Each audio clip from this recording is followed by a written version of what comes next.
Chapter 1. Madeline held the yellow ribbon and stared at Blue. The little monk was sitting across from her, a matching ribbon laid across his upturned palms.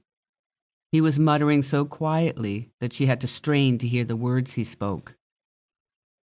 Her responses to his statements were the only things keeping the spell intact until they finished. "The net holds against all forces." Blue's voice held no sign of the effort he was pouring into the spell. "Against all forces the net flexes to hold," Madeline whispered. She tried to keep her fingers light on the ribbon because it represented the net of protective spells they held over Arabella's house. If she held the ribbon too tightly, the net would become rigid and, with enough force, shatter rather than flex. 3 days ago, when she'd returned from the Choi Temple with her friends, Madeline had hoped that the threats against Arabella's son would fade away. Until her best friend was safe, she wasn't going to return home.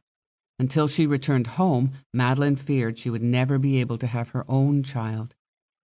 The life she'd been living on the road was too stressful. Unfortunately, the threat was still active and growing worse. It was getting more difficult as time passed not to push back on the attacks. What she really wanted to do was blast all the power back down the line and fry the magic of whoever was on the other end.